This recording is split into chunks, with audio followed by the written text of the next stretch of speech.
Boa tarde a todos. Vamos iniciar um ciclo de webinars organizado pelo Observatório Ibérico de Média Digitais, o Iberifaia. O primeiro tema que vamos analisar, que vamos ter em cima da mesa, é Quem Escolhe por Ti, que colocamos como interrogação. Já deu origem a uma campanha que circula pelas redes sociais. Vamos depois analisar como subtemas a questão dos algoritmos e ainda o uso pelos jovens das redes sociais. Quem já contactou com o cartaz está a par do tema e de quem são os investigadores. Vamos só esperar uns minutinhos para ver se os nossos participantes têm oportunidade de estarem connosco. Vamos dar só mais um minutinho.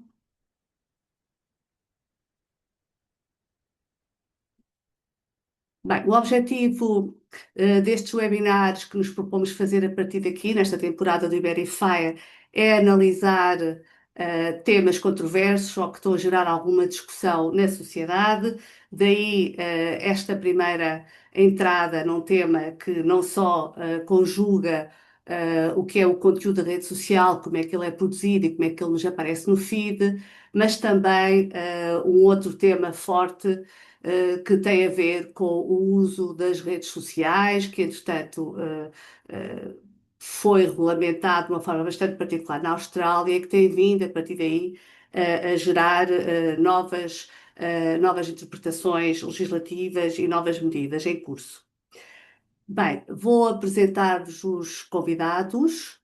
E vamos ter connosco o José Moreno, que é investigador na área dos médias, especialista na área da fragmentação da informação, algoritmos, desinformação em período eleitoral e professor do ISCTE, Instituto Universitário de Lisboa.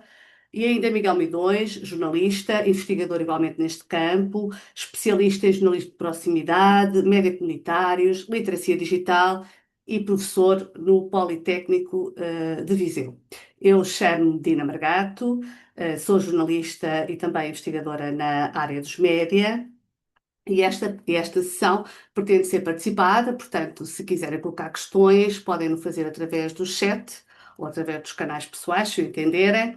E o objetivo é que possamos todos juntos refletir sobre estes temas, esclarecer algumas dúvidas e, ao fim e ao cabo, conseguimos ter aqui uma tarde, um final de tarde interessante.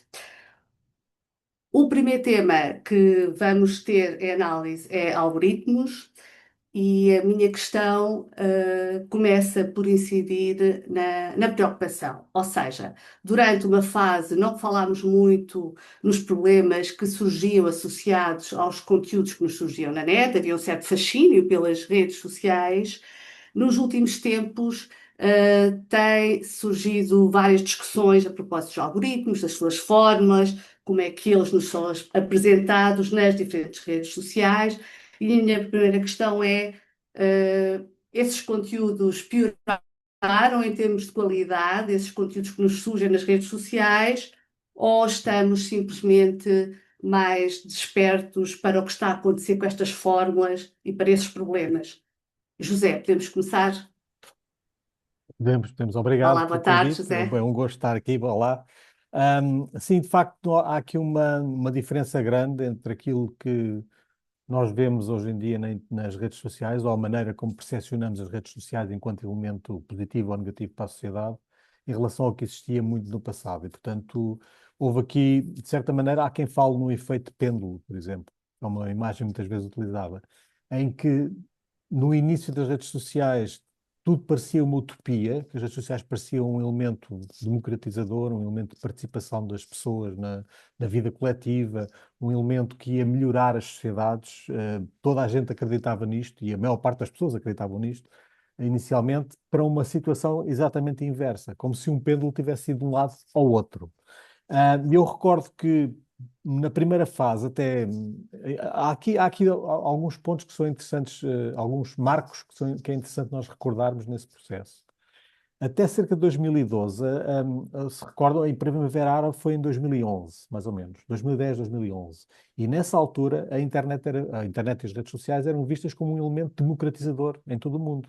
Daí todo o buzz que se gerou à volta das primaveras árabes, e do efeito que as redes sociais tinham na presumível democratização desses países.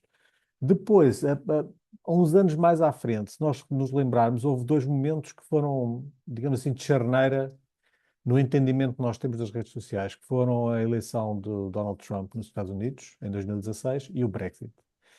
Com a noção que surgiu logo a seguir com o escândalo do Cambridge Analytica, de que tinha havido uma certa manipulação dos resultados através das redes sociais. E a partir desse momento, todas as opiniões sobre as redes sociais, todos os estudos que foram feitos, vinham revelando coisas que aparentemente estavam escondidas ou que nós não tínhamos conhecimento e que davam um lado negativo das redes sociais.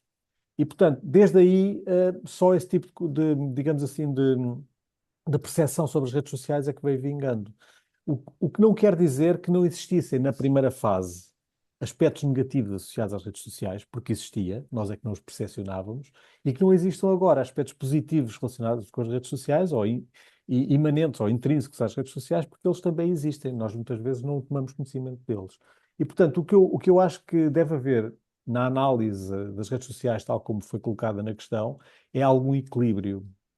Nem antes era uma utopia, nem agora é uma distopia. Provavelmente há elementos de utopia ou de distopia em ambas as épocas, digamos assim, em ambas as eras. Mas também há características das redes sociais que levam a isto. Por exemplo, o Cory Doctorow, que é um estudioso de redes sociais norte-americano e blogger, enfim, já há muitos anos que analisa esta questão das redes sociais, tem um termo, que nós vamos provavelmente falar, que se chama enshittification, que é um termo difícil de traduzir em português, portanto, eu não vou arriscar uma tradução, mas basicamente o que o termo significa, o que ele quer, o que está por trás desse termo, é que as redes sociais, enquanto são pequenas, são feitas para agradar ao utilizador. E à medida que vão tendo muitos utilizadores, à medida que vão crescendo, como vão sendo monetizadas, ok? Então elas deixam de ser dirigidas ao utilizador, deixam de ser para benefício do utilizador, mas sim para benefício da própria plataforma, para ganhar dinheiro com os utilizadores que já conquistou. E, portanto, este processo, que ele chama de processo de enshittification, é imanente a todas as redes sociais. Aliás, ele diz que é imanente, é característico de todos os negócios da era digital, incluindo as plataformas de aplicações tipo Apple ou Google, por exemplo. Todos estes negócios, diz ele, porque dependem da escala, têm que primeiro conquistar um grande número de utilizadores e depois começam a explorar o rendimento desses utilizadores. E, portanto, o que está a acontecer atualmente nas redes sociais, as pessoas que dizem que elas estão piores agora, é por causa disto.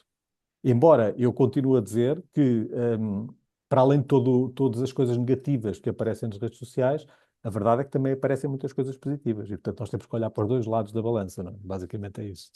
No que toca a esta reflexão sobre os algoritmos, Miguel Medeiros, eu gostava de saber se te parece que é vantajoso fazer esta reflexão sobre algoritmos e sobre tudo o que se passa nos bastidores das redes sociais e destas plataformas, que não se fazia há uns tempos atrás.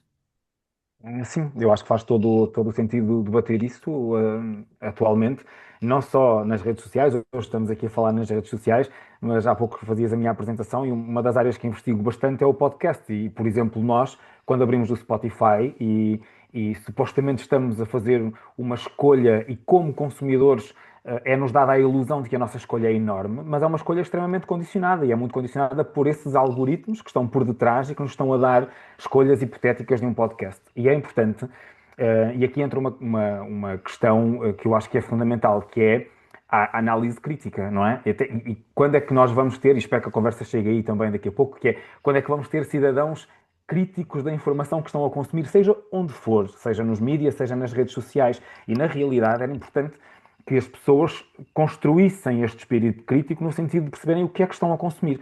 Porque expor-nos ao algoritmo, nós, a partir do momento em que temos redes sociais, vamos estar expostos. Não é? A partir do momento em que temos uma pegada digital, estamos expostos. Seja, lá está, no simples consumo de um podcast, seja numa presença nas redes sociais. Portanto, não temos outra hipótese. Ok? Agora, temos, é sim, a hipótese de filtrar e tentar perceber aquilo que nos chega e aquilo que nós queremos verdadeiramente consumir.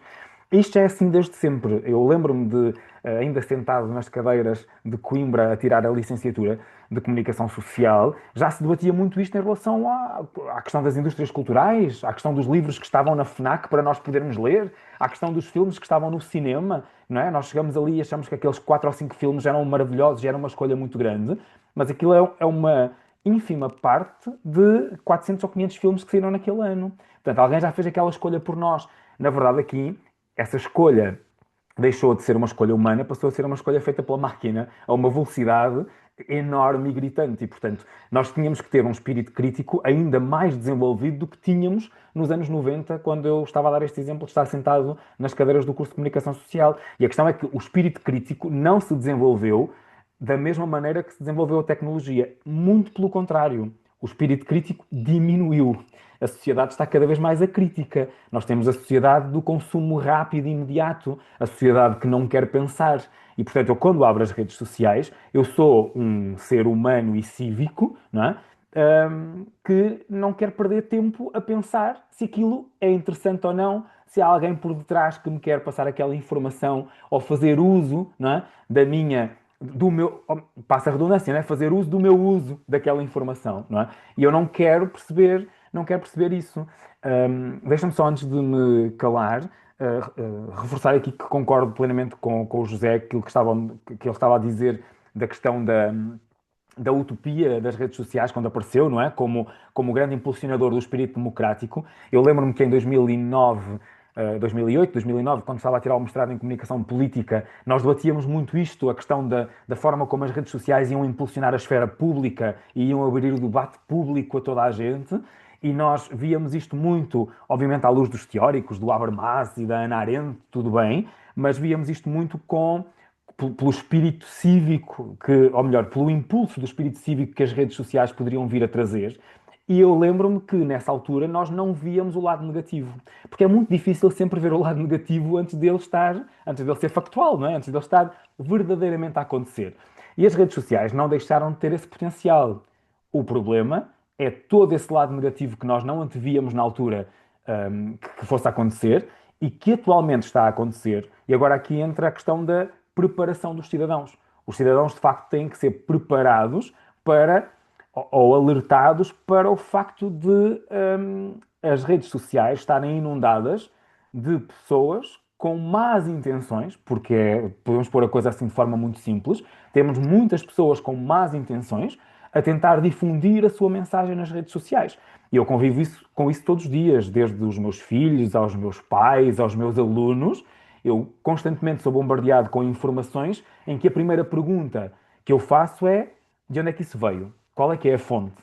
Não é? Seja para qual for destes públicos-alvo, não é? Qual é que é a fonte? Onde é que confirmaste? Onde é que isso está publicado? Vai perceber se está noutro sítio. Estou sempre a dar este tipo de instruções, mas eu sinto que, como sou profissional da área, investigador da área, tenho essa sensibilidade. Mas eu próprio, esse profissional da área, tenho muitas dúvidas, mesmo muitas, que o comum cidadão tenha esse tipo de atitude e de ferramenta. Aliás, acho inclusive que não tem e que não o faz. A, A grande a maioria. propósito do que estás a dizer, e uma vez que és professor universitário, também formador na área da literacia, que sensibilidade percebes da parte do cidadão comum e também dos jovens para esta questão dos algoritmos? Eles estão neste momento suficientemente informados ou nem por isso? Ou não querem saber, simplesmente? Olha, eu vou cometer aqui uma inconfidência. Eu espero que ela não esteja aqui sequer nos participantes. Nós amanhã vamos ter lá os dias da comunicação social em Viseu, na Escola Superior de Educação. E a primeira convidada é Maria José Brites, que trabalha muito a questão da desinformação nos jovens e a informação nos jovens. E ao falar com ela sobre aquilo que ela ia falar amanhã, ela tem precisamente um vídeo de um projeto de investigação que a Lusófona do Porto desenvolveu, está ainda acho que a desenvolver, que mostra isso mesmo que tu me perguntas. E, portanto, eu vou aproveitar, vou cometer esta inconfidência e vou divulgar a informação que me foi passada pela Maria José. Os jovens não sabem o que é o algoritmo, a maior parte deles não sabem o que é isso do algoritmo, não têm a mesma ideia. E não têm ideia do poder do algoritmo. Portanto, não sabem o que é e também não têm ideia do poder daquilo que é o algoritmo. E acho que isto mostra muito, não é? Que é, nós falamos muito e isto é um mal geral, acho eu também na academia, se fica para outros debates, mas nós falamos muito de conceitos que nós consideramos que estão mais do que assumidos, mas na realidade nós não os desconstruímos, não é? Falaste aí também no chavão da literacia, é muito importante nós falarmos na literacia mediática, na literacia digital, mas hum, quem é, ou melhor, quem é que sabe verdadeiramente o que é literacia, não é? Quando eu vou trabalhar com os meus jovens, precisamente estudantes do ensino superior, e lhes estou a dizer que quero que eles ganhem ferramentas para terem mais literacia mediática, eu não sei se eles sabem aquilo que eu lhes estou a dizer, muito sinceramente. Portanto, tenho que desconstruir essa mensagem. Aqui é a mesma coisa, quando queremos que os jovens estejam alertados para a questão do poder do algoritmo, nós temos que desconstruir esta mensagem com eles. De explicar, mais importante que o termo técnico, se calhar é explicar o que faz, não é? Como é que se processa essa escolha? Como é que alguém pode vincar aquela mensagem e fazer com que aquela mensagem me apareça em vários sítios ao mesmo tempo? E deixa-me só terminar com um exemplo. Eu estou a ler agora um livro que já queria ler há algum tempo, que se chama Por Dentro do Chega, e estou precisamente na parte em que o Miguel Carvalho mostra como aquela máquina que se foi construindo para fazer nascer um partido trabalhou a questão das redes sociais para fazer passar a sua mensagem. E, por exemplo, qual foi a estratégia que vem lá escrita, ou seja, vem escrita pelo Miguel Carvalho, mas com fontes, ou seja, vem corroborada pelas fontes com quem ele falou. Eles usaram grupos do Facebook já criados, eles infiltraram-se nos grupos, começaram a difundir essa mensagem e passaram de participantes no grupo a gestores do grupo. Mais tarde, esses grupos que já estavam formados, em que eles viam que já eram grupos mais radicais que o normal, com opiniões mais radicais que o normal, eles conseguiram entrar nesses grupos e depois, mais tarde, esses grupos vieram a dar lugar a páginas do próprio Partido Chega. Não é? Houve aqui uma É um bocadinho transformação. tirar partido dos próprios algoritmos, do potencial que esses E- algoritmos oferecem. Exatamente, exatamente. Exatamente. Voltando um bocadinho atrás, no que toca à percepção que temos, dos algoritmos, pegando neste ponto, gostava, até porque eu também digo aos meus alunos, enganem os algoritmos, gostava de vos ouvir sobre isto, se é possível ou não fazê-lo, se recorrendo a determinadas escolhas, selecionando determinadas páginas, privilegiando determinados conteúdos, estaremos de alguma forma a contribuir para enganar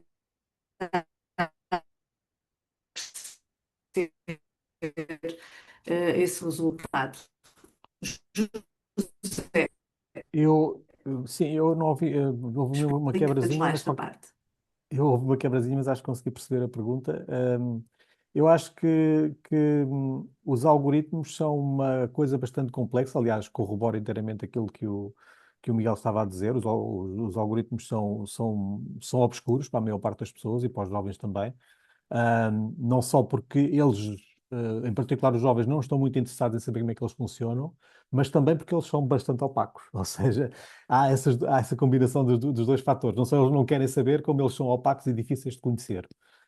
E, portanto, um algoritmo de uma rede social hoje em dia é uma coisa bastante complexa. É uma coisa que toma em consideração muitos fatores. Ou seja, não são dois ou três ou quatro fatores, são muito mais do que isso.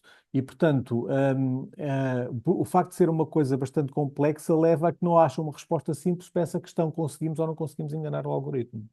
Há uma coisa que eu gostava que nós tivéssemos consciência e é importante perceber, porque quem controla o algoritmo, a plataforma que controla o algoritmo, decide qual é o peso relativo que cada fator tem.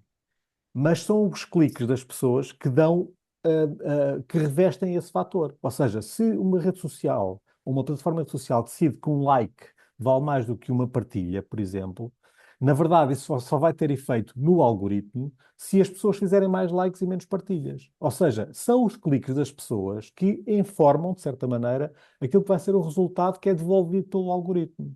E, portanto, isto faz parte intrínseca do algoritmo.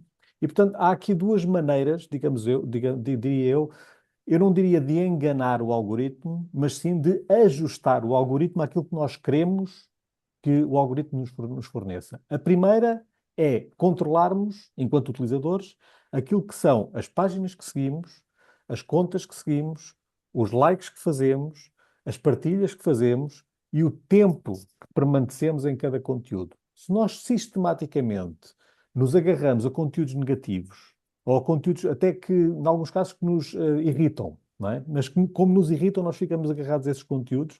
Na prática, o que estamos a fazer é ensinar ao algoritmo que nós temos tendência a ficar a ver aqueles conteúdos. E, portanto, o algoritmo vai aprender que nós estamos a gostar daqueles conteúdos. A gostar, entre aspas, estamos a ficar presos àqueles conteúdos, Mas, mesmo que não gostemos deles.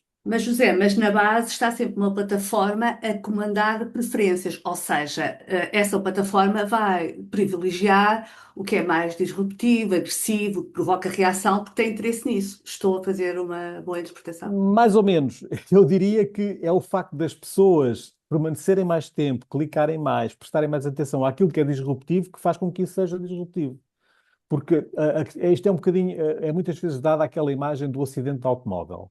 As pessoas vão numa autoestrada, veem um acidente do automóvel do outro lado e toda a gente tem tendência de abrandar ou mesmo parar para ver o acidente, sabendo que isso está a prejudicar o andamento normal do trânsito e, em alguns casos, até pode provocar acidentes. No caso das redes sociais, o paralelo é quando nós vemos algum conteúdo que nos capta a atenção por ser exasperante ou porque é violento ou porque é radical de alguma maneira, se nós consumirmos muito este tipo de conteúdo, esse tipo de conteúdo vai ser valorizado pelo algoritmo. O algoritmo em si mesmo, na maior parte dos casos, não tem nenhum interesse particular num determinado tipo de conteúdo. Tem interesse particular num determinado tipo de conteúdo que as pessoas mais valorizam. Porque o que o algoritmo quer é que as pessoas permaneçam lá mais tempo. Se toda a gente visse conteúdos neutros e conteúdos bons nas redes sociais, então eram esses que os algoritmos iam servir e não os conteúdos maus. E, portanto, há aqui uma primeiro plano de, digamos assim, de comportamento individual que ajuda a conformar o algoritmo. E, portanto, eu queria destacar essa parte. Num segundo nível, também muitas vezes nós esquecemos que as redes sociais, todas elas, têm, ou a maior parte delas, e pelo menos as principais, têm um sítio onde nós podemos regular de alguma maneira, o tipo de conteúdos que queremos ver. E, portanto, começa logo pela seção das páginas que queremos seguir ou não seguir, queremos receber notificações ou não queremos receber notificações, tudo isso, existe um painel nas redes sociais onde nós podemos regular. E, na verdade, muitas vezes as pessoas nem sequer utilizam isso. Portanto, há aqui um duplo nível em que as pessoas podem ter influência, eu não diria, voltando atrás, para enganar o algoritmo, mas pelo menos para tentar que o algoritmo sirva aos tipo de conteúdos que as pessoas querem. Então, de certa forma, o algoritmo privilegia as emoções mais primárias, que prendem a Exatamente. atenção e que vão Precisamente. ao encontro do que é mais emocional. É isso? Precisamente. Hum, como aliás é habitual no tipo de entretenimento que é proposto ao ser humano. Muitas vezes isso acontece não só nas redes sociais. E, portanto, nós somos cidadãos informados. Tanto quanto possível, devemos ser o mais possível informados sobre o funcionamento dos algoritmos, tal como o Miguel estava a dizer. A questão da literacia é fundamental aqui. E eu acho mesmo, e o Miguel certamente concorda, que é a principal, ok? À medida que, se as pessoas tiverem mais literacia digital e perceberem melhor como é que funciona, o algoritmo funciona, e perceberem melhor como é que o podem condicionar, como é que podem ter uma realidade nas redes sociais melhor do que aquela que acham que têm, então poderão consegui-lo, porque não há, eu diria, não há nada de necessariamente malévolo no algoritmo. Um algoritmo é um- uma equação que nos devolve um determinado resultado em função de um determinado número de inputs. O resultado que ela devolve depende dos inputs que lá se colocam. E, portanto, em boa parte, somos nós que colocamos os inputs ao favorecer certos tipos de conteúdos e não outros. Portanto, esse aspecto eu acho que é muitas vezes esquecido na questão das redes sociais e eu acho que deve ser sublinhado também. No vosso Sim. entender, e passava Eu não, a palavra ao desculpa, Ina, só para dizer, Miguel.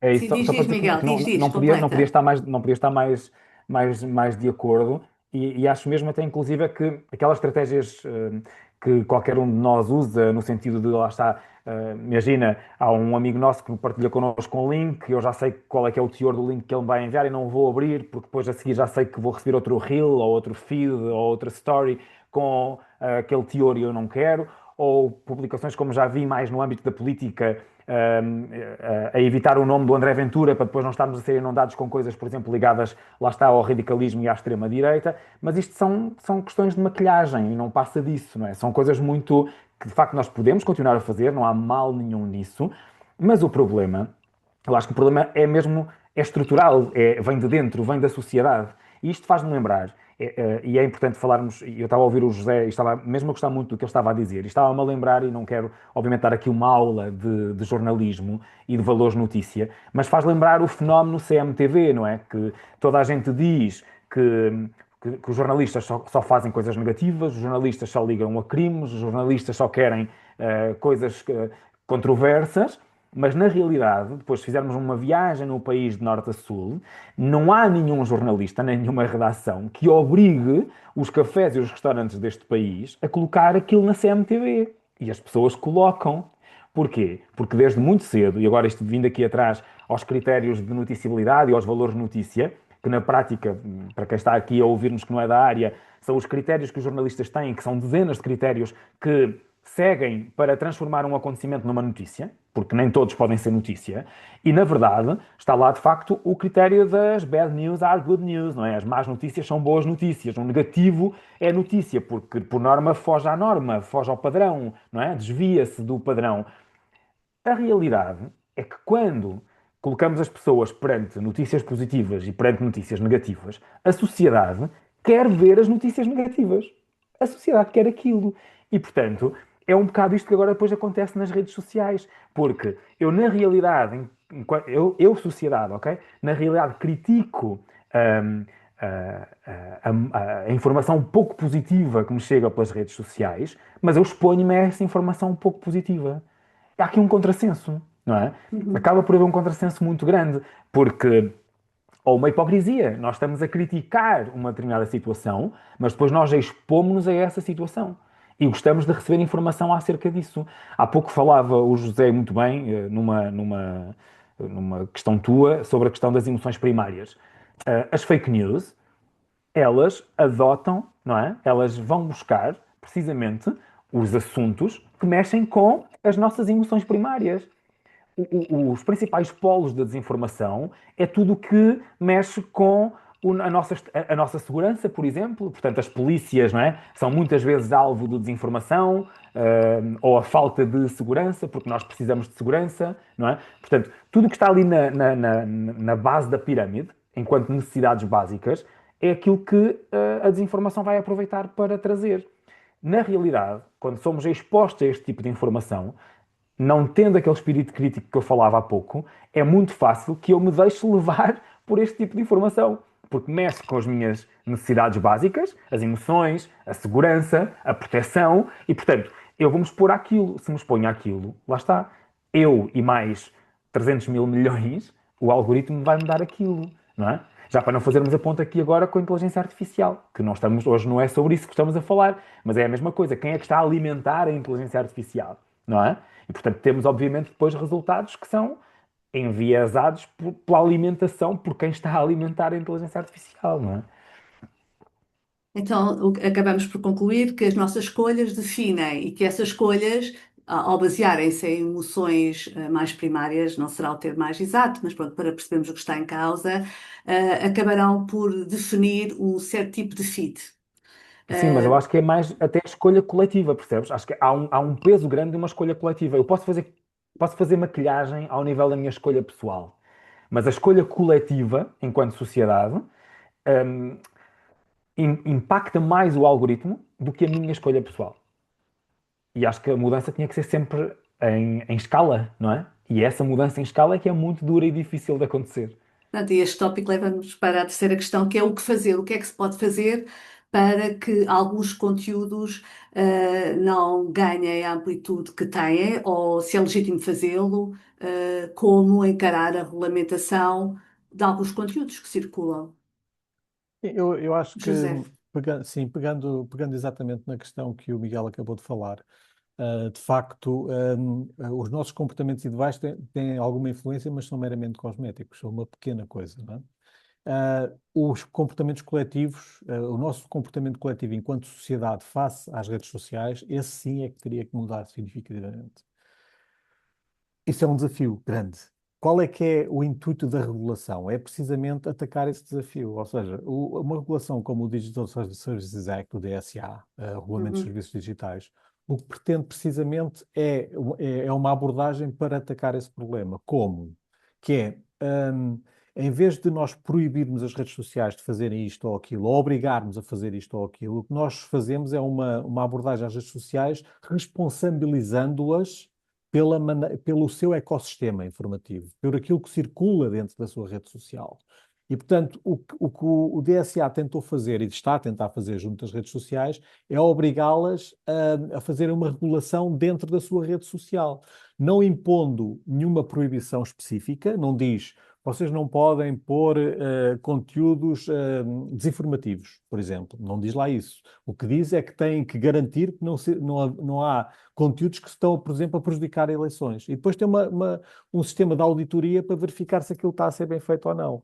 E, portanto, desde sempre, aliás, em todas as transformações tecnológicas, nós tivemos alturas em que toda a gente observou as consequências negativas das transformações tecnológicas. E o que aconteceu, na maior parte dos casos, ao longo da história, é que houve alguma forma de regulação, de autorregulação ou de regulação externa, que minorou as consequências negativas dessa transformação tecnológica e manteve-as positivas. É isso que a regulação tem que fazer. Ou seja, a regulação vai fazer exatamente, ou tentar fazer, aquilo que deve ser o nosso crescimento coletivo na utilização de uma nova tecnologia.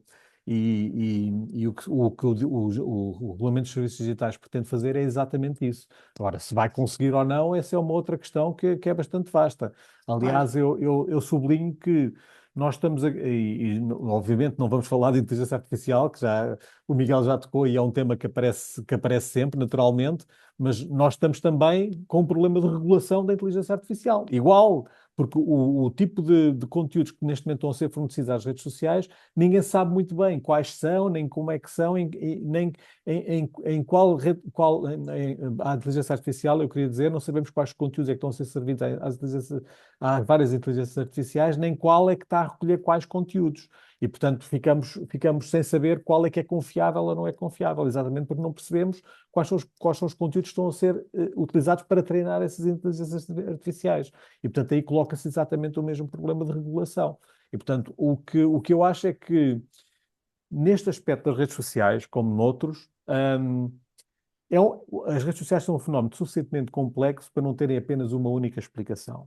E, portanto, não poderem ser abordadas do ponto de vista de uma sociedade adulta e madura numa única perspectiva. Tem que haver várias perspectivas. Tem que haver a perspectiva do governo, que tem que regular, tem que haver a perspectiva da União Europeia, que tem que impor regras gerais, tem que haver a perspectiva da literacia, as pessoas têm que aprender a trabalhar com as redes sociais, tem que haver a perspectiva da responsabilização individual de cada utilizador, tem que haver a perspectiva muito importante da responsabilização dos agentes políticos na utilização das redes sociais, porque se um político mente sistematicamente nas redes sociais, as pessoas devem saber disso, não é? E devem olhar, oh, espera aí, ele está a mentir outra vez. E não estamos a falar no vácuo. Em todos os países é conhecido, porque os fact-checkers fazem esse serviço, quais são os políticos que mentem mais frequentemente. E, portanto, as pessoas têm que olhar para E isso com porquê é que não atenção. acontece nada? É a velha questão que Boa toda a pergunta. gente se Eu acho coloca. que... Que balanço fazes, José, da aplicação deste regulamento, uma vez que está tudo definido, todos esses conteúdos estão contemplados no regulamento dos serviços digitais, mas nós não temos a noção do que é que efetivamente está a ser feito, no sentido Bem, de denunciar ou de mudar alguma coisa neste caso. Bem, o regulamento começou bem. Eu diria que quando ele foi criado, em 2024, e depois começou a ser implementado, hum, era um farol, para o futuro das redes sociais. Era um farol, aliás, para o mundo inteiro. Eu lembro perfeitamente que tinha reuniões com colegas de outros países fora da União Europeia e toda a gente falava, estou e o DSA, estou e o DSA, porque era aquele tipo de regulação grande, importante, que toda a gente achava que ia ser um farol para o resto do mundo em termos de indicar o caminho que deveria seguir a regulação das redes sociais. Na verdade, ele está a ser implementado. Há multas que estão a ser criadas. O X foi multado, o TikTok foi multado, a Meta também, ao abrigo do DSA, embora a Meta tivesse sido na Holanda, penso eu, mas o X e o TikTok foram a nível da Comissão Europeia mesmo, e portanto, por várias razões, e portanto ele está a ser implementado. Qual é que é o problema atual do DSA? O problema atual do DSA chama-se Donald Trump. Ou seja, O DSA é uma regulação europeia sobre empresas que são norte-americanas. Americano. Aliás, se vocês repararem, há 20 ou 30 anos, as maiores empresas do mundo, em termos de capitalização, eram petrolíferas e bancos. Se vocês forem ver as 10 mais do mundo atualmente, são quase todas tecnológicas. São estas empresas que estamos a falar. É a Meta, é a Google, é a Amazon, é a Apple. Portanto, estas empresas são as grandes empresas do mundo da atualidade. E, portanto, uma regulação como o DSA, o que está a fazer é atacar, entre aspas, ou seja, a controlar, a tentar controlar um conjunto de empresas que são norte-americanas e que são altamente rentáveis. E, portanto, que dão bastante lucro e que dão bastante receita aos Estados Unidos. Portanto, são empresas norte-americanas. E, portanto, o que é que o Donald Trump fez, seguindo o moto de Make America Make Great Again e o que é americano é que é bom? Está a defender as empresas norte-americanas. E, portanto, na prática, o que as empresas norte-americanas, como a Meta, ou a Google, ou a Apple, estão a sentir é que têm, como se diz em bom português, as costas quentes, ok? E nesse sentido, podem se sentir mais tentadas digamos assim, desafiar o Regulamento de Serviços Digitais, desafiar a DSA. Não é por acaso que, por exemplo, a Meta deixou de exibir na Europa anúncios políticos e sociais. Ela criou a Meta criou, como as outras empresas, criou um monitor onde nós podíamos ver os anúncios políticos e sociais por obrigação do DSA. E a partir do momento em que surgiu uma regulação específica para publicidade ao abrigo do DSA, que era mais exigente, o que a Meta fez foi simplesmente deixar de exibir anúncios. Ou pelo menos deixar de os caracterizar como tal.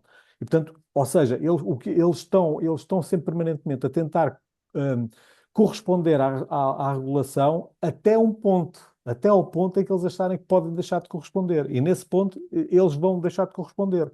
Neste momento, estão muito mais apoiados ou têm muito mais suporte para fazer isso porque a administração norte-americana os está a apoiar. Portanto, o futuro do Regulamento de Serviços Digitais, que parecia muito bem encaminhado no início, neste momento, do meu ponto de vista, está bastante em dúvida, porque nós não sabemos o que é que vai acontecer no futuro. Não? Está aqui uma grande incógnita em relação a esta regulamentação. Regulação. Uhum. Perguntava agora ao Miguel, no que diz respeito ao campo da literacia, o que é que se pode fazer para informar e explicar às pessoas o que acontece neste campo e de que forma é que eles poderão ter um melhor contacto com a internet e com as redes sociais, sobretudo. Sim, a literacia, sem dúvida alguma, que é, como dizia há pouco o José, e é francamente a minha opinião, uma das soluções. Não há de ser a única, obviamente, e há várias formas de o fazermos, e eu já vou tentar detalhar, mas eu diria que atrever-me-ia quase a dizer que a primeira de todas era dizer quanto menos redes sociais, melhor, não é? Tipo, tentar incutir a toda a gente a presença no mínimo de redes sociais possível. E depois também gostava de partilhar convosco a ideia utópica que eu tenho, porque na realidade eu tenho uma esperança que se confirme, mas não dá ainda para perceber. Eu acho que isto também nós vivemos ainda muito num fascínio ainda das redes sociais, que há de ter um declínio, muito sinceramente. Eu acho que isto é como tudo, e eu tenho duas gerações em casa, de filhos, neste caso, portanto, o mais velho completamente deslumbrado pelas redes sociais, com perfis, com tudo. Nós tivemos sempre que fazer uma filtragem grande, um acompanhamento para perceber o que estava ali a acontecer. E temos um mais novo, quando digo um mais novo, é um mais novo com 15 anos, né? E o que tem 15 anos não tem uma única rede social, não entende a necessidade de ter, não percebe porque é que tem que ter, e é transversal à turma dele e aos amigos dele, o que é curioso e é interessante, ok? E portanto, já com um espírito também diferente em relação às redes sociais. E eu espero, pronto, isto é só um parênteses, mas espero mesmo que haja daqui a uns anos estejamos a falar de uma inversão em relação à questão das redes sociais. Depois, só em complemento, porque nesta parte da regulação ou da regulamentação não é de facto o meu forte, eu não domino, mas e só para complementar o que disse o José, isto é como tudo, né? As redes sociais são novos mídia, os mídia já eram dominados pela economia política dos mídia, não é? E, portanto, a justificação aqui está na economia, mais uma vez, que é quem manda. E, portanto, a economia, e há pouco o José deu um exemplo muito bom, não é? Estava a falar da Meta, estava a falar do presidente dos Estados Unidos da América, Donald Trump. Portanto, meta-economia, Donald Trump política, e portanto, quando as duas coisas se juntam para que não aconteça, na verdade não há alterações depois em relação ao receptor e ao consumo que o receptor faz daquilo que nós estamos a emitir. Pronto, estou para ir mais uma vez às bases das teorias, por vezes é preciso irmos buscar, porque é lá que está a explicação para aquilo que estamos agora aqui a falar. Em relação à literacia, que é de facto aquilo que eu domino. Mas Bom, nós deixa-me temos que só fazer-te uma continuar. Diz. pergunta em relação ao que Sim, disseste, Miguel, que fiquei curiosa. Mas tu defendes diz. o uso mínimo das redes sociais? Sim, eu não acho que seja, não sou grande apologista, sou muito franco. E na verdade eu tenho, aliás, eu confesso-vos que este semestre estou a dar até uma cadeira que se chama Estratégias de Comunicação nas Redes Sociais. E, portanto, na verdade eu ensino os alunos a criarem estratégias de comunicação para as redes sociais. Obviamente, sendo eu da área de jornalismo, pegamos, eu não ensino essa estratégia para empresas, ensino para instituições, para mídia, não é? Como é que os mídia podem também usar as redes sociais para se aproximarem destas novas gerações, porque é fundamental, não é? É lá que elas estão e, portanto, se queremos continuar a existir, é lá também que temos que estar. No entanto, eu não sou um grande apologista Ok. do uso intensivo das redes sociais. E não posso, sinceramente, acho que não posso mentir, por causa de todos estes perigos de estar nas redes sociais. A informação que nos chega, na grande parte das vezes, é uma informação enviesada. E, na verdade, um, vou pegar, por exemplo, no exemplo do Facebook. Eu só tenho duas, tenho Facebook e Instagram, são as únicas duas que uso, e lá está, eu fiz essa decisão pessoal, que acho que a literacia também começa por aí, que é, eu não quero mais, eu não quero perder mais tempo da minha vida com redes sociais. Eu tenho duas, faço a gestão nessas duas redes, não quero ter mais do que isso. É uma decisão pessoal, mas acho que a decisão devia passar por aí, não é? Porque senão a pessoa só vive nas redes sociais, não vive fora das redes sociais. Há toda uma vida a acontecer fora, não é? Temos que pensar nisso também. As redes sociais são fantásticas para promover e para divulgar informação, sem dúvida nenhuma. No entanto, não podem ser a zona exclusiva para o fazer, não é? E não temos, nem devemos estar lá todos, não é? E não temos, nem devemos estar lá sempre, ok? Portanto, eu não diabolizo as redes sociais, não digo, pá, não tenham redes sociais, mas acho que devemos, de facto, sim, moderar o consumo, moderar a presença, moderar o tempo que dedicamos às redes sociais. Acho que também se olha para aquilo como a ferramenta ideal para muita coisa e se abandona velhos métodos que funcionam bem e sempre funcionaram bem e podem continuar a funcionar se os usarmos. Em relação à literacia e às estratégias da literacia, bom, eu acho que é importante, obviamente, mas há todo, como é que eu ia dizer isto de forma simples? Há todo um oceano para trabalhar, e nós temos um barquinho de pesca, uma traineira, não é? Cada um de nós, que abrange um, 2 metros quadrados desse enorme oceano. Portanto, hum, nem temos velocidade.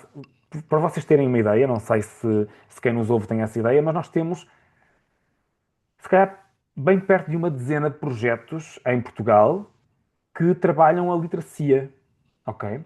E trabalham a literacia dos mídias, e trabalham a literacia digital, em que entram aqui, obviamente, as redes sociais, quer num lado, quer no outro. Uns ligados, muitos ligados à parte dos jovens, mais ligados às escolas, alguns também ligados à terceira idade.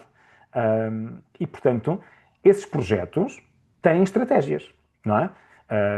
Vou dar o exemplo de um que nós temos na Associação de Literacia para os Mídia e Jornalismo, não é? Em que formamos professores do ensino básico e secundário em literacia mediática para que eles possam depois trabalhar os mídia com os alunos, não é? E com as ferramentas que nós lhes damos, eles fazem esse trabalho depois com os alunos para que cresçam crianças mais críticas, mas, ainda assim, e nós já fizemos esta ação de formação provavelmente, não sei de cor, mas umas 5 ou 6 vezes, se já não tivermos feito mais, ainda assim, pensem na realidade dos milhares de escolas que temos em Portugal, não é? Nós não conseguimos chegar a todas. Nós não vamos nunca chegar a todas, ok? O público tem o público na escola, não é? O Grupo Informal de Literacia Mediática também tem um projeto. E nós temos que continuar a fazer isso. mas somos uma migalha, não é? Nesse oceano enorme que há para fazer. Eu acho que todos nós temos que ser um agente de literacia. Ok? Há pouco eu dei-vos um bocadinho a entender, eu faço muito isso. Desculpem agora contar-vos aqui um episódio pessoal, só para perceberem onde é que eu quero chegar com isto. Íamos a caminho do Porto e a minha sogra diz-me: abriu uma nova estação de metro em Gaia e aquilo é terrível porque não há casas de banho para pessoas, casas de banho acessíveis para pessoas com deficiência. E eu disse: como assim? Um projeto arquitetónico do século XXI? Isso é impossível, não pode ter nascido assim. Eu li no Facebook, numa página que existe sobre Gaia, e está lá essa informação. E abriu no telemóvel e disse que estava lá essa informação. E eu fiz as perguntas básicas, que é, isso tem um título, não é? Expliquei-lhe que era um título. E ela leu-me o título. O título estava altamente chamativo. Normalmente, quando um título é chamativo, é logo de desconfiar. E era importante, por exemplo, passar essa mensagem à sociedade em geral. Porque um título de jornalismo, o jornalismo, e agora perdoem-me os meus camaradas jornalistas, mas é verdade, os nossos títulos são enfadonhos, as notícias são chatas, as notícias que realmente interessam à sociedade civil são notícias chatas. Se são muito espetaculares, é quase um 50-50. Ou é entretenimento, não é? E já não é verdadeiramente informação, jornalismo, ou é informação falsa e é uma fake news. E é preciso logo, pelo título, ficar desconfiado e de pé atrás. E eu dei essa explicação. Pois então, leia-me o que está aí. Agora procura fonte. O que é uma fonte? É o sítio onde o jornalista, ou a pessoa que escreveu isso, nesse caso, vai buscar a informação. De onde é que foi buscar isso? E não tem. É a pessoa que sabe. Foi lá ver. E o que é que eu fiz? Disse, ok, vamos lá ver. Vamos aonde? Vamos lá ver. Vamos sair para Gaia e vamos visitar a nova estação do metro que diz que não tem casas bem acessíveis. E saímos do carro, os três, e fomos ver a estação e ela constatou que existiam casas de banho acessíveis. Porque é o normal num projeto arquitetónico do século XXI, não é? E, portanto, é preciso que cada um de nós consiga ser um agente de literacia. Agora, dá trabalho, não é? Por vezes é preciso, até mesmo entre colegas, não é? Imaginem num gabinete na universidade, estar a ouvir um colega, não é? A dizer algo deste género, porque também existe. E é preciso ter a coragem de dizer, epá, desculpa, mas porquê é que estás a dizer isso? E confirmaste a fonte? E cruzaste com a informação? E de onde é que vem esse in time news da Índia? Não é? Então, percebem? Miguel, E temos aqui uma questão muito interessante hum, colocada pela Sara Toscano, que passa a ler, está um bocadinho extensa, lê a parte final porque percebemos o que é que ela uhum, pretende. E o que a Sara nos diz é que a maior parte da informação hoje circula através das redes sociais. Em muitos trabalhos, quer na área de jornalismo, quer noutras, uma parte da informação apenas é divulgada através das redes sociais, mesmo que depois tenhamos que confirmar com o assessor se a informação é fidedigna ou não. E pergunta, estou errada? Ou seja, não usar as redes sociais implica não ficar informado em relação a uma série de assuntos. Que reação é que te merece uh, este posso começar eu comentário? só porque tenho aqui já um bocadinho de jornalismo, não é? Assim, Mas aí a culpa aqui é do jornalismo. Quando isto começou a acontecer, não é?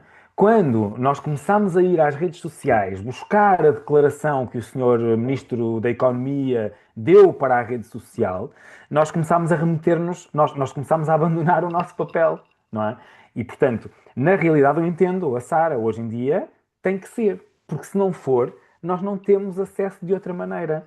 E eu não estou a dizer que não tínhamos. Eu ontem estava a ler um comunicado de imprensa do Tondela que explicava o facto de o treinador e o presidente se terem desentendido, mas que na verdade não houve agressão física, de acordo com o clube, aquilo é a versão do clube, lá está. Não é? Não é? Eu não sei se foi a realidade ou não, é a versão do clube. E eu sei, enquanto jornalista, que é a versão do clube.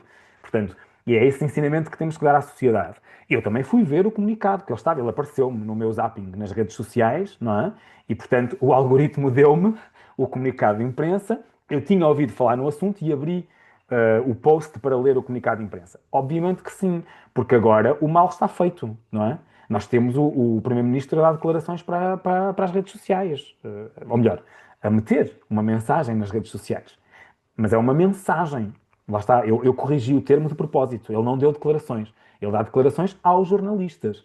não é? Este é um tema muito Portanto, interessante, mas é melhor não irmos por é, aqui. Acho que podemos depois pronto, é isso. criar um webinar Levava-nos, para inclusive, debatermos às, esta às questão conferências sem perguntas, não é? sobre a Para conferências sem, desintermediação sem e a perguntas. comunicação entre Sim. jornalistas, assessores e cidadãos. Avançávamos então para a segunda parte temática deste webinar, que é sobre a regulamentação que tem vindo a ser criada para o uso, da rede social ou das redes sociais por parte dos jovens. Estão a ser tomados vários passos nesse sentido. Em Portugal, já um primeiro pacote foi discutido, na generalidade, que será agora analisado de uma forma mais concreta, e eu gostava de saber se consideram esta regulamentação fundamental para os jovens até aos 16 anos poderem ter acesso, de uma forma simples, como até aqui, aos conteúdos das redes sociais. José, Bem, qual é o teu esse ponto de é um vista? tema complicado, quer dizer, que é tão complexo quanto o fenómeno que essa proibição tenta regular. Ou seja, como dissemos há bocado, a questão das redes sociais é uma questão complexa, é uma questão multifacetada, é uma questão com muitas causas e muitas consequências. Portanto, a parte de os jovens utilizarem ou não utilizarem as redes sociais e utilizando as redes sociais serem ou não serem prejudicados por elas em certos fatores, como por exemplo no aspecto social, até no aspecto psicológico, em alguns casos até no aspecto físico, por causa das questões da anorexia, etc. É uma questão bastante complexa. Eu acho, para sintetizar logo no início, que uma proibição é necessariamente uma solução simples para uma questão complexa. E, portanto, começa logo por aí. E o que eu acho é que, aliás, com esta questão dos jovens, nós notamos muito que, tal como aconteceu com os fenómenos gerais associados às redes sociais, nós passámos muito tempo sem perceber que havia consequências negativas, ou que podia haver consequências negativas para os jovens. E de repente descobrimos, de repente não foi de repente, mas ao longo do tempo fomos descobrindo que havia consequências negativas e acabamos por achar, em muitos casos, que só existem consequências negativas, quando a realidade não é assim tão simples. Ou seja, Até nem porque há estudos que apontam nos dois sentidos, não é? Portanto, a precisamente, parte social deles também pode ficar comprometida se estiverem completamente ausentes das redes precisamente, sociais. Estou aliás, a dizer o que alguns estudos mais não, não, recentes e estão a muito bem. apontar sobre a matéria. Dizes e muito bem, porque na verdade, neste aspecto das consequências, até para a psicologia dos jovens, da utilização de redes sociais, a teoria não é clara. Há estudos científicos que apontam num sentido e estudos científicos que apontam no outro. É verdade que há mais estudos científicos que apontam num sentido do que apontam no outro. The jury is still out, como se costuma dizer, ou seja, ainda não se tem a certeza. E, portanto, fazer uma medida de proibição numa altura em que ainda não é, a ciência ainda não foi capaz de determinar com total exatidão se os efeitos que se apontam são de facto efeitos gerados pelas redes sociais, que as redes sociais são a causa desses efeitos, ou se podem ter outras causas, e se a proibição vai ter mais resultados positivos do que negativos, fazer uma proibição neste aspecto é capaz de ser ainda um bocadinho cedo. O que eu acho é que tem havido algumas vozes contras que, que, que salientam também algumas coisas que é importante terem atenção. Primeiro, há a questão das comunidades marginalizadas que muitas vezes utilizam as redes sociais para se apoiarem, ok? E essas, ou não, mesmo em jovens com menos de 16 anos. E para essas pessoas, para esses jovens com menos de 16 anos que utilizam as redes sociais para apoio com comunidades mais circunscritas, provavelmente o facto de não utilizarem vai ser um prejuízo. Depois há a questão do direito à participação, não é? Reparem, nós estamos em muitos países já se pondera reduzir a idade de voto. Portanto, os jovens hoje são mais informados do que eram no passado. Teoricamente, amadurecem mais cedo, por serem mais informados. E, portanto, o que se debate é se eles deviam ser cidadãos participantes mais cedo e não mais tarde. Esta legislação vai exatamente no sentido contrário. Contrário. E, portanto, também existe isso. Mas e depois há vários fatores negativos. O fim do anonimato, por exemplo, é um fator que tem que ser ponderado. E no caso português, então, com agravante, nem sequer ser só para os jovens, mas sim para todas as pessoas que têm que registrar a sua chave móvel digital para poder aceder às redes sociais, que é um aspecto importante. Mas o mais importante de todos, para mim, e é aquele que em termos até de estudos científicos sobre isto tem sido sublinhado.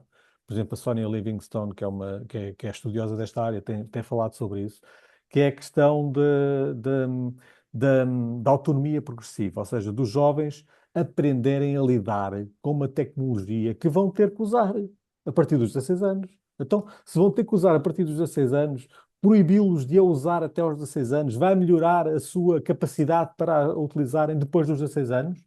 Não, vai minorar, vai reduzir a sua capacidade, vai reduzir o seu aprendizagem.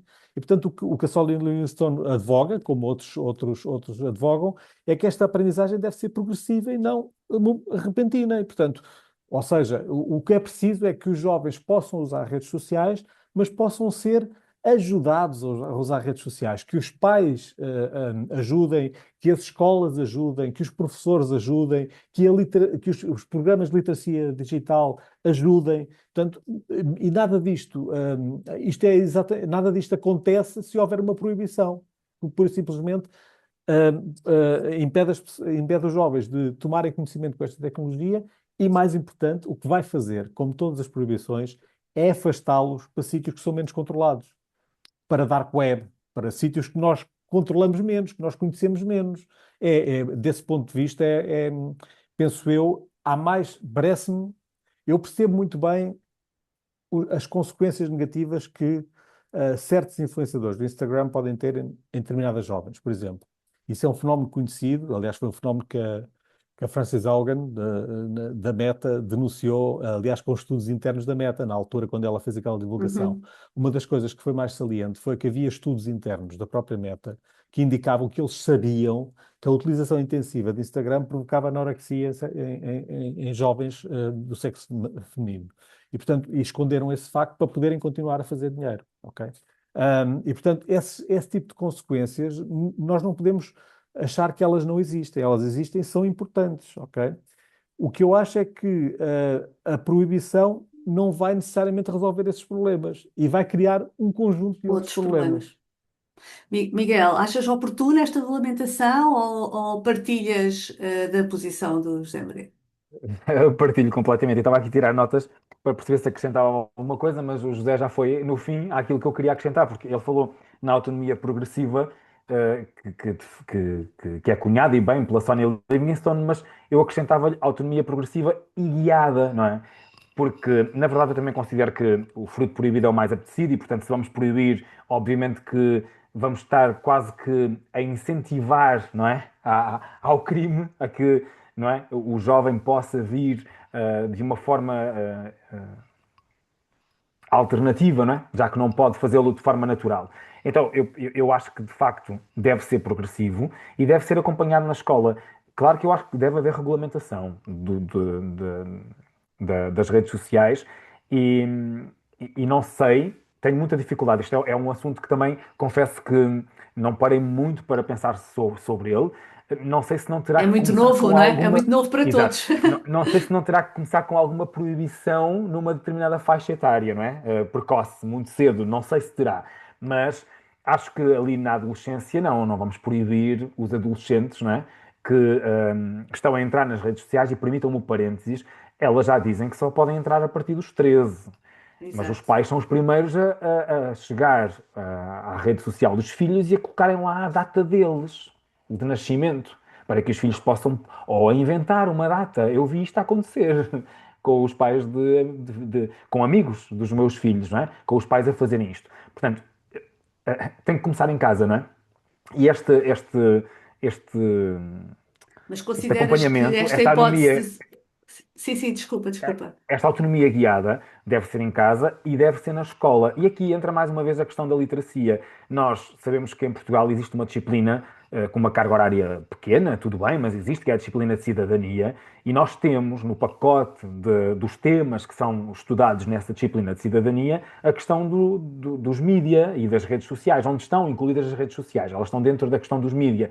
E não é obrigatório, ou seja, mais uma vez, só é abordado na escola que entender escolher aquele capítulo. E, na realidade, se nós começámos por dizer que estamos lá todos nas redes sociais, não é? A sociedade está nas redes sociais.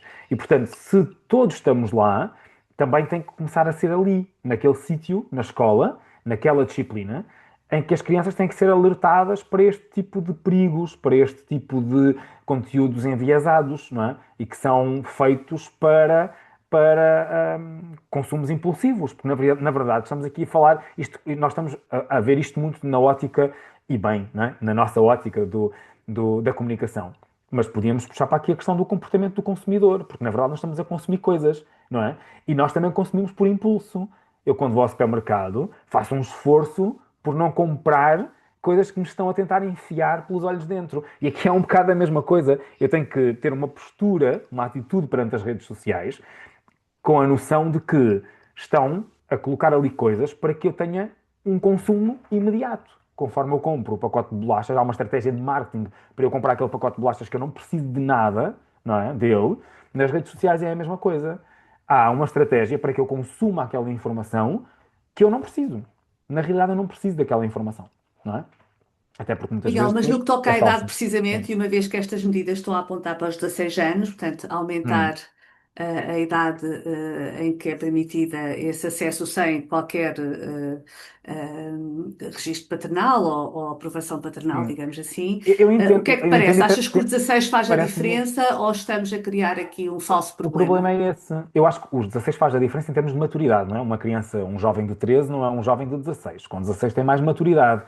A questão aqui é que se não fizermos, hum, se não fizermos o ensinamento do jovem no seu crescimento, ele vai entrar aos 16 pouco melhor do que entraria aos 13, não é? Portanto, é mudar a idade para os 16, mas não lhe estamos a acrescentar nada, não é? Estamos a criar um regulamento e não acrescentamos conhecimento à pessoa para que ela se possa defender, e este defender é com umas aspas muito grandes, mas para que ela possa fazer um consumo certo daquilo que lhe aparece nas redes sociais.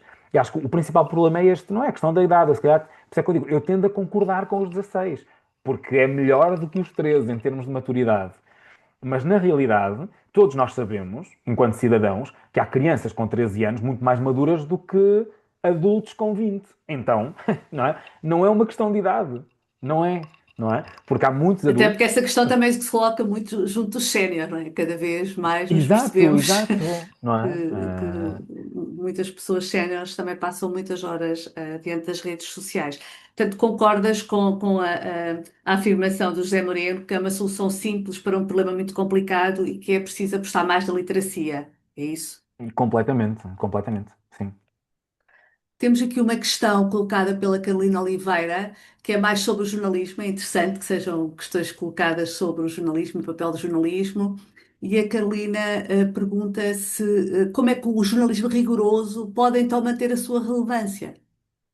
Uma pergunta difícil. Sim, Sim, olha, eu acho que No meio deste eu acho que contexto. é uma solução complexa para uma questão simples, ok? Porquê? A questão, eu não parece que seja difícil a questão é muito boa, obrigado Carolina, e é muito pertinente. A resposta é complexa. E ao mesmo, ou melhor, também é simples, no sentido de que eu vou dar uma resposta rápida, mas depois explico-me, que é o jornalismo rigoroso mantém a sua relevância continuando a fazer jornalismo rigoroso. O problema é deixar-se levar pela tentação. E vou explicar outra vez com exemplos. Eu todas as semanas faço print screens de posts no Instagram ou no Facebook de órgãos de comunicação social portugueses e estrangeiros, mas claro que dou mais atenção aos portugueses, de notícias que na realidade não tinham que estar ali. E agora explico-me ainda melhor, que é, estão nas redes sociais, é ótimo, mas eu não me interessa nada. Ou melhor, a mim não, né? Enquanto consumidor, mas vai interessar e por isso é que lá está. E também já lá vamos com a conversa. Mas não me interessa ter um título da CNN a dizer-me, a CNN Portugal, a dizer-me: descubra os 10 ingredientes milagrosos para emagrecer. Isto não é jornalismo sério e rigoroso. Isto pode existir, mas não compete a este jornalismo sério e rigoroso fazer isto. Ou descubra a Praia de Sonhos da Cristina Ferreira. Isto também pode existir e tem a sua área. Não compete ao jornalismo sério e rigoroso. Portanto, nós, lá está, e volta à questão da estratégia de comunicação nas redes sociais para os mídia. Nós temos que estar nas redes sociais enquanto órgãos de comunicação social, de jornalismo, mas temos que continuar a fazer jornalismo sério e de relevância, ok? E a sermos, mas isso vamos ser diferentes dos outros. Pois temos que ser, não é? Porque se me deixo levar por esses títulos sensacionalistas, e muitas vezes faço estes print screens pela questão do interesse e da pertinência do jornalismo estar a desenvolver este tipo de assuntos, mas também faço das publi-reportagens, que acontecem muitas vezes, não é? E também faço outro que é muito interessante e que o jornalismo de referência se deixa levar por isso, de títulos, não é? E agora aqui vou meter outra vez umas aspas grandes, títulos sérios, e eu entro na notícia, vou ao link que está na bio, e depois a notícia não tem nada a ver com o título, não é? E eu sinto que há depois um descrédito, não é? Porque o título foi colocado de propósito para conseguir cliques. E então passámos a fazer jornalismo para que nos cliquem e não para que nos leiam. E são coisas muito diferentes. E muito sinceramente, eu sou jornalista há 25 anos e continuo a preferir que só me leiam dois do que ter 500 cliques. Epá, e isto é uma questão de importância ou relevância que damos. E hoje em dia, qualquer redação, eu de facto já estou fora da redação há 2 anos, mas eu lembro-me que nos últimos tempos eu publicava uma notícia no back-office da TSF e eu conseguia, cada vez que lá entrava, perceber quem é que tinha clicado exatamente. Mas eu conseguia perceber quem é que tinha demorado 10 segundos na notícia, quantos é que tinham demorado 1 minuto, quantos é que tinham demorado 2, não é? E portanto, eu olhava para aquilo e como jornalista não me seduzia com os 400 mil cliques.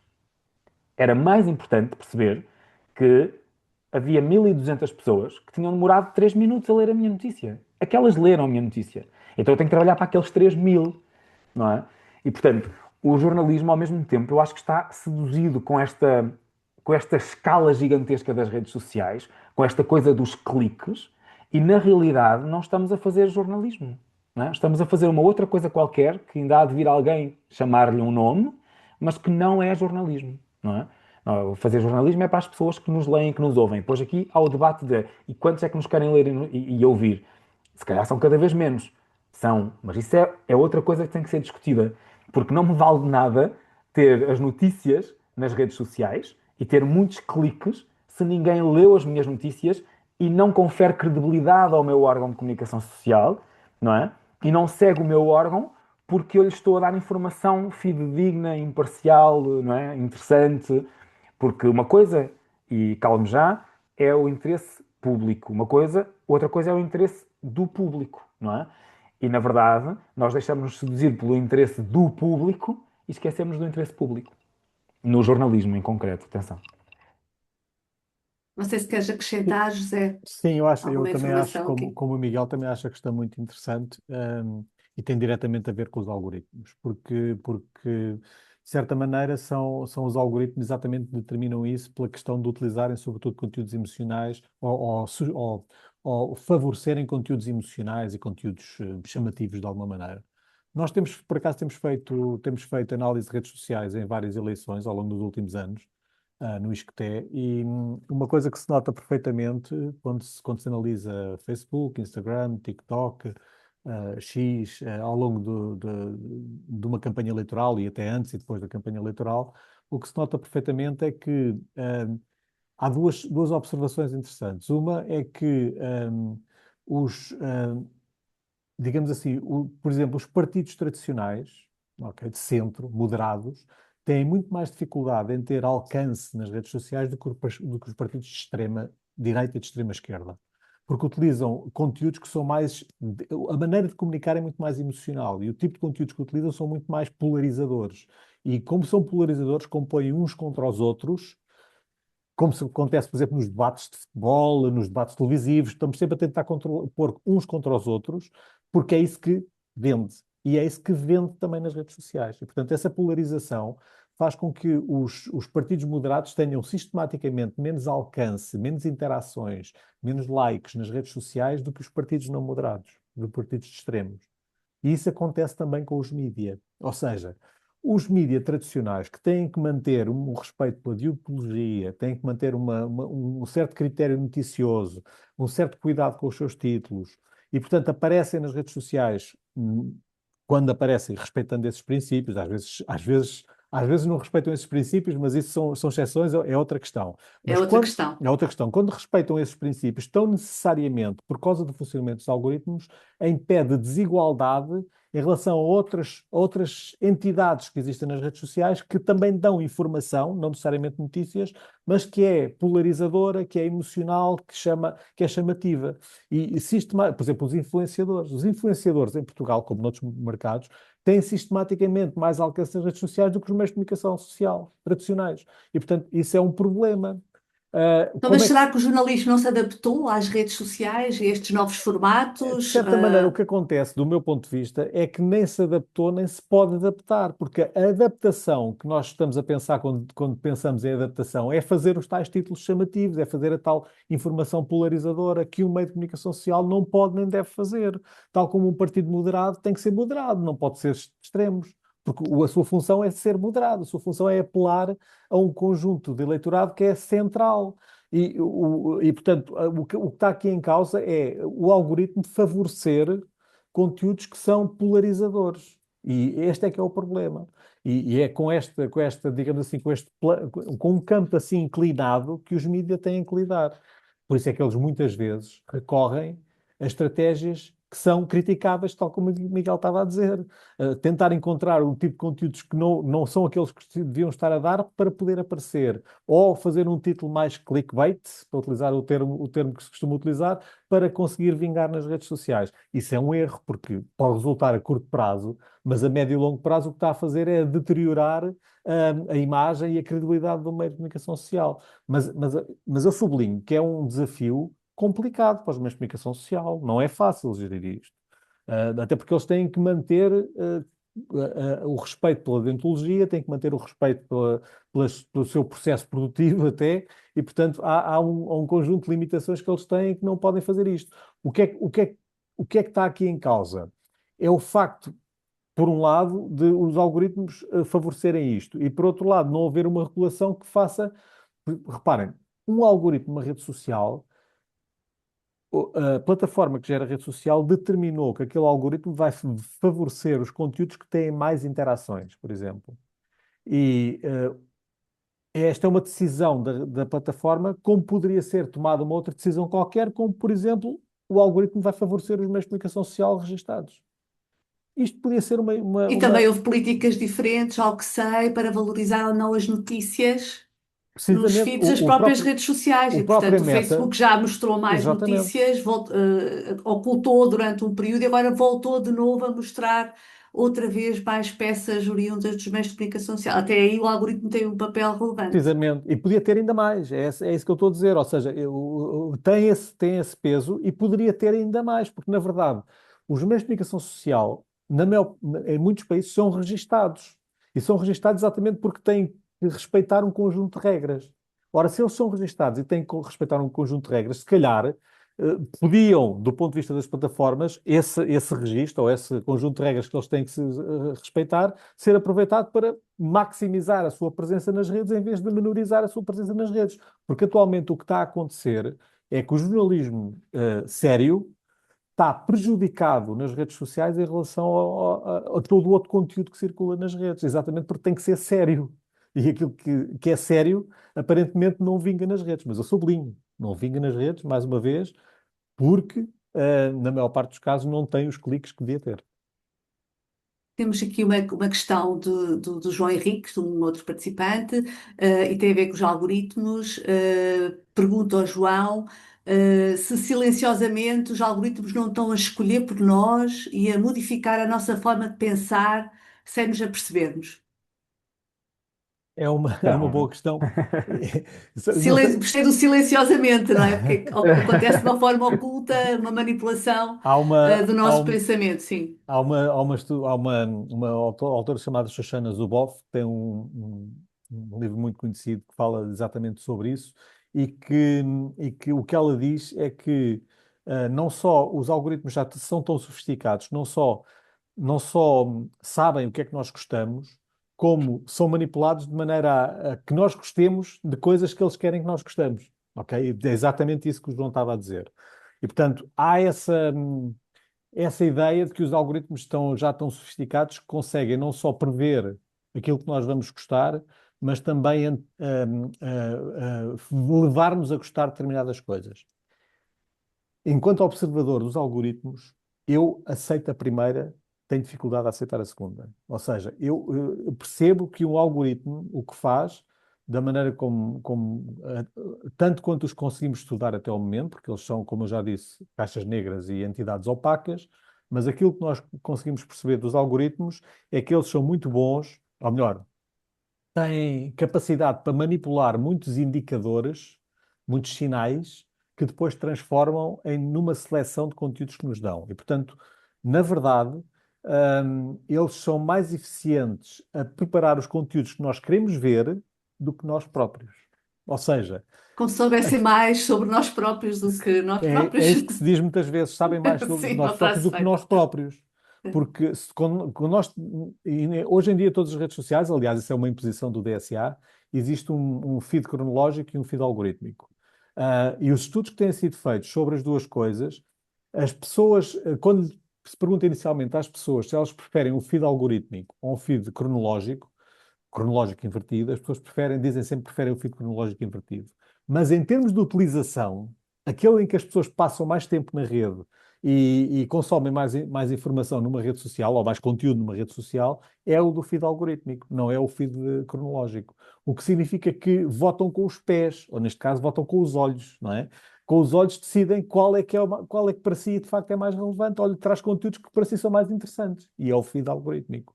E, portanto, o que está aqui subjacente à questão do João Henriques não é tanto uma questão de o algoritmo querer impor-nos certos tipos de conteúdos silenciosamente sem nós darmos por isso.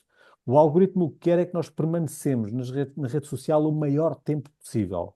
Porque quando estamos na rede social, no meio dos posts e dos vídeos, aparecem publicidades. E é isso que dá dinheiro à rede social. E, portanto, a explicação é muito simples. It's the money. Follow the money, como se costuma dizer. E o dinheiro é o dinheiro que explica isso. Portanto, as redes sociais preparam os algoritmos para nos seduzir o máximo possível, para nós permanecermos lá o máximo de tempo para elas ganharem o máximo de dinheiro. É simples. Sem dúvida. Miguel, não sei Eu, se se queres calhar, acrescentar quero só, uma reflexão. só na última parte da pergunta, na questão de estar a modificar a nossa forma de pensar sem nos apercebermos. Na verdade, a opinião pública molda-se sempre pela exposição a qualquer tipo de mensagem ou de comunicação, não é? E isto também já acontecia antes. Eu lembro-me que para o meu mestrado eu peguei em 3 assuntos e em 60 pessoas, não é? Num grupo e apliquei-lhes um inquérito sobre esses 3 assuntos, portanto, para exprimir a opinião, para exprimir a opinião que as pessoas tinham acerca daqueles três assuntos. Depois, peguei em 20 delas e durante 15 dias, todos os dias lhes enviava um leque de notícias sobre aqueles assuntos, da televisão, da rádio, da imprensa, local, regional, nacional, não interessava. Mídia, mídia, mídia, mídia. A 20 não lhes fiz nada, ok? Era ali o grupo de controlo. E aos outros 20 chamei-os para, regularmente, durante aqueles 15 dias, para ouvirem a opinião do Presidente da Câmara sobre aqueles assuntos, para ouvirem a opinião do carteiro, do bombeiro, do polícia, dos líderes de opinião daquela comunidade, não é? E no final, sem eles saberem, apliquei-lhes o mesmo inquérito, não é? E, portanto, às mesmas perguntas, tivemos, obviamente, mudança de opinião. Quer nos que estavam expostos aos mídias, quer nos que foram expostos aos líderes de opinião. E isto mostra que a opinião pública se molda, consoante a informação a que está exposta. Portanto, somos todos humanos e somos plásticos neste aspecto, não é? Somos moldáveis. E aqui é isto, que é muito simples. Modificam a nossa forma de pensar sem nos apercebermos. Claro que sim, se nos estão sempre a enviar aquele tipo de informação, não é?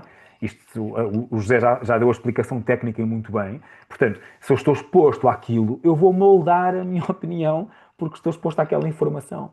E mais uma vez vem a importância de a pessoa ter o pensamento crítico de se querer ou não expor àquele tipo de informação. E mais uma vez vamos parar ao tema da literacia e da importância desse conhecimento para conseguirmos apurar as informações e ter a atitude certa diante desses conteúdos. Eu gostava de vos perguntar, e para fecharmos aqui a nossa análise, se consideram que os jovens estão mais permeáveis do que os adultos, uma vez que são nativos digitais, diante do que se passa nas redes sociais. Será que é mesmo assim? Será que eles não são céticos?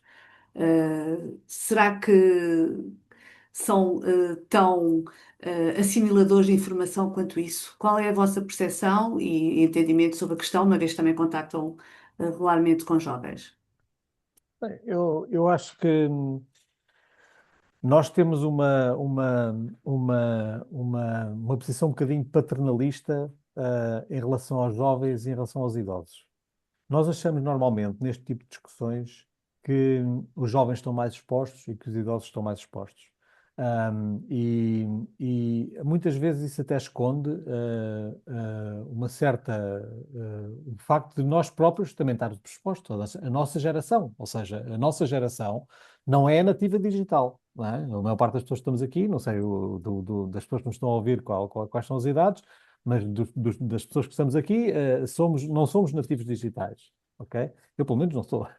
E, portanto, descobrimos as redes sociais, a internet e o digital já depois de sermos, pronto, adultos, não é? No meu caso. Portanto, não sou nativo digital. Mas e temos muitas vezes a ideia de que sabemos mais, melhor como proteger os jovens da internet do que os próprios jovens sabem desenrascar-se na internet, ok? E eu acho que há aqui níveis de literacia, há maneiras de perceber a literacia de maneira diferente. E em ambos os casos, em qualquer dos estratos etários, quer que estejamos a falar dos jovens, pessoas de meia idade que não são nativos digitais e dos mais idosos, há limitações e há potencialidades. Qualquer deles tem capacidades para fazer certas coisas e tem certas limitações na utilização de redes sociais. Eu acho que os jovens têm algumas capacidades que são superiores às nossas, dos adultos, nas redes sociais. Têm mais capacidade para digerir, por exemplo, a rapidez da informação, consomem informação muito mais rapidamente. E desse ponto de vista, nós temos mais dificuldade em acompanhar. Basta olharmos para o que é o TikTok e para o que é o Facebook. Se compararem o Facebook, que é, ali- que é utilizado sobretudo por pessoas de meia idade e mais velhas, e o TikTok, que é utilizado sobretudo por pessoas mais jovens, percebe-se logo a diferença. Um tem uma cadência de informação muito mais rápida e, portanto, eles lidam muito melhor com isso. E para nós isso é um problema de literacia, ok? Para eles existem outros problemas de literacia. E não é até necessariamente perceber o que é fake e o que é que não é fake. Porque a questão de fazer uma pesquisa rápida, fazer uma pesquisa de imagem, eu não sei até que ponto é que não existem mais jovens a fazer uma pesquisa reversa, a saber fazer uma pesquisa reversa de imagem, do que adultos a saber fazer uma pesquisa reversa de imagem. Porque nas formações que temos tido é muito frequente, mesmo pessoas que, que até que trabalham no meio às vezes, não têm por hábito fazer uma pesquisa reversa de imagem quando encontram uma imagem associada a uma desinformação, por exemplo, que pode suscitar uma dúvida. E muitas vezes os jovens conseguem fazer isso com mais facilidade. Portanto, eu acho que todos os estratos etários precisam de literacia digital. Todos precisam de espírito crítico. Provavelmente precisam de diferentes maneiras de aprender ou de melhorar a sua relação com as redes sociais e com a internet. Mas todos eles precisam. Não há aqui uma questão de dizer os adultos estão bem, temos só que nos focar nos mais jovens ou nos mais idosos. Temos que nos focar em todos os estratos etários, penso eu, porque cada um deles tem que ter uma abordagem diferente. Particularidades. Temos aqui Eu acho que uma esta. questão de uma participante da Helena Vicente, se calhar Miguel depois tentava responder esta questão. Uhum. Diz-nos a Helena, como cativamos para a literacia da informação quando há estudos que apontam para o efeito de terceira pessoa, em que nós achamos sempre que somos menos influenciáveis ou manipuláveis do que os outros? Tem a ver com o que estamos agora, neste momento, a conversar aqui. Sem dúvida, vai ao encontro do que estávamos a dizer. E na Exato. realidade, a percepção que eu tenho é que nós temos que trabalhar muito nos adultos em idade ativa. Eu acho que eles são até bem mais influenciáveis pelas redes sociais e pelo algoritmo do que os jovens. Nesse campo, eu acho que temos que fazer muito para os jovens, como já que estivemos a batalhar e a falar. Não retiro nada do que disse até agora. mas acho que os adultos em idade ativa são um público-alvo que necessita muito, muito ser trabalhado. Primeiro porque não tem a destreza que têm os jovens e que falava o José, e muito bem, ok? Não são nativos digitais, portanto é tudo um mundo novo que muda a uma velocidade que os adultos em idade ativa não estavam ainda habituados e acho que não estão ainda adaptados a essa mudança tão repentina. Um, Depois, tentando cruzar aqui com a pergunta da Helena, acho que essa geração dos adultos ativos, que supostamente então são os pais dos jovens de quem temos vindo a falar, olha para os jovens dessa maneira quando eles é que têm esta lacuna e acham de facto, porque todos nós achamos que não somos influenciáveis. E na Sim, realidade sim. somos todos, inclusive é nós. Eu lembro-me de estar no ativo na TSF, eu tive os últimos anos como repórter, eu tinha como função também não estar só dependente da redação, eu tinha que fazer propostas, não é, de reportagem. E lembro-me perfeitamente de, a dada altura, ter enviado para o Porto, para a redação do Porto, uma ideia de uma história possível, porque tinha pescado nas redes sociais, e a minha colega editora diz-me: Midões, isto é de 2013. Eu não vi uma coisa básica, eu estudo isto, eu dou aulas Uhum. sobre isto, eu não vi a data. Aquilo estava a ser repartilhado, não é? Praticamente 10 anos depois. E, portanto, temos que ter este princípio de que no melhor pano cai a nódoa.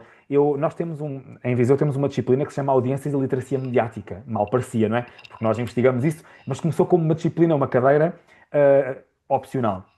Agora é obrigatória, conseguimos passá-la obrigatória, mas ela era opcional. E nessa fase ainda do início da opcional, eu uma vez até coloquei uma notícia supostamente falsa para os alunos desvendarem se era uma desinformação ou não, porque na prática, quando eu vi aquilo, eu assumi, porque era qualquer coisa, se bem me recordo, o título era Mulher Indiana engravida com rajada de vento. Este era o título, não é? E para mim, tendo em conta tudo o que eu vos disse há pouco, isto é fake news, isto não é verdadeiro. É algo completamente, não é, descabido, ninguém engravida com uma rajada de vento. Mas depois eu fiz esse processo, não é? Eu primeiro, aquilo ficou-me ali a matar e eu voltei atrás.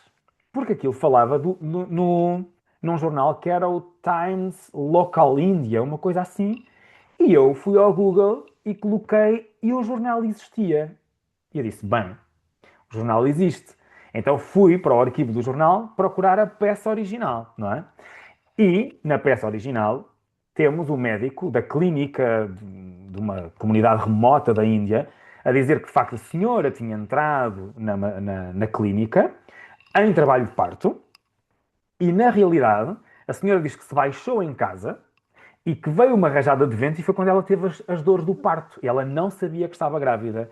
E o senhor clínico desconstrói e diz: é possível uma mulher estar grávida sem saber que está grávida, nunca ter tido qualquer tipo de dor, não se ter apercebido por causa do porte físico da própria senhora.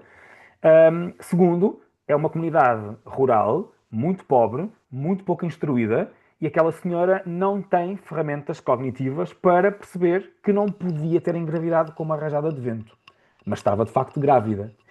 O que é que todos os mídias fizeram depois? Descontextualizaram, não é? Pegaram na notícia, que na realidade era verdade, mas a senhora não engravidou com uma rajada de vento, mas foi aquilo que deu origem à peripécia da história, não é? E portanto, eu olhei e achei que era uma notícia falsa e na verdade não era, tinha ali bastante até de notícia verdadeira, não é? Não há notícias verdadeiras, as notícias são sempre verdadeiras, não é? De informação verdadeira, que estava era descontextualizada e omitida a parte credível. E isto vai à conversa que estávamos a ter há pouco. Porquê? Porque as pessoas não querem saber da parte credível. Querem saber é do estapafúrdio. E esta notícia estava replicada milhares de vezes nos sítios onde eu a encontrei, não é? Na altura. Portanto, hum, quem é que é menos influenciável? Epá, nós somos todos. Eu não sei se dá para quantificar quem é que é mais, quem é que é menos, porque tem a ver com a maturidade, o espírito crítico e o conhecimento que cada um de nós tem. O meu filho de 15 anos, eu disse-vos há pouco, não vai fazer 15 anos, tem 14, é um miúdo com um enorme espírito crítico, muito atento a tudo o que recebe, analisa bem, questiona, ok? E eu conheço adultos com colegas meus, inclusive de profissão, que são menos astutos que o meu filho. E posso-lhe chamar astúcia, né? Porque ele tem alguma astúcia. E é preciso também ter. E, portanto, acho que isto não tem a ver com as faixas etárias, não é? Tipo, tem a ver com a própria estrutura da pessoa. E por isso é que eu acho que Uhum. nós focamos muito nos projetos de literacia nos jovens e nos idosos, e estamos a esquecer aqui destes adultos em idade ativa, que é todo um mundo que também é influenciável, não são os senhores da verdade. E é preciso trabalhar também com eles. Posso só acrescentar uma coisa, Dina? Sim, sim, Porque José, eu acho que força. aquilo que o Miguel estava a dizer e muito bem, suscitou-me aquela questão de perceber em termos até de estudos de informação, um fenómeno que se fala muito e que o Miguel conhece perfeitamente até melhor do que eu, que é a questão do viés de confirmação. Porque as pessoas tendem a acreditar numa desinformação quando acreditam naquilo que a desinformação transmite, quando já têm uma crença anterior. Porquê? Todos nós temos um viés de confirmação, todos nós temos psicologicamente a necessidade de organizar a informação que recebemos. E uma das maneiras principais como nós organizamos é nós recebemos facilmente a informação que confirma aquilo em que nós acreditamos e tendemos a rejeitar ou isolar, ou tentar não ver, ou mesmo até desmentir imediatamente a informação que contradiz aquilo em que nós acreditamos. Portanto, isto não é um defeito do ser humano, é do próprio ser humano, é uma característica psicológica que nós temos e que Uhum. precisamos para sobreviver, não é? Porque Mesmo sabendo precisamos, muitas vezes que é mentira, não mesmo é? sabendo muitas A vezes pessoa que vamos ser acredita, enganados sabe que é por ela. mentira, mas Claro. prefere divulgar aquela mentira, sim, E é porque verdade. acredita nela, porque Exato. o facto de já ter a crença anterior faz com que acredite nela. E, portanto, isto não são os jovens, os idosos ou os adultos, são todos. E, portanto, os adultos mais, que se pensam, que se julgam mais preparados, estão também sujeitos a este fenómeno. Aliás, se vocês olharem para as pessoas que vocês conhecem, do vosso círculo de amigos, que mais frequentemente partilham desinformação, são as pessoas que estão altamente convencidas que aquilo que partilham é verdade. Verdade. Porque lá está, é o tal viés de confirmação. E outra Uhum. coisa que eles Sim. fazem, que essas pessoas fazem sistematicamente, é rejeitar todas as ideias que dizem o contrário. Por exemplo, e levando isto um bocadinho para o plano político, não é por acaso que o presidente Donald Trump, por exemplo, está sempre a dizer que os mídias são fake news.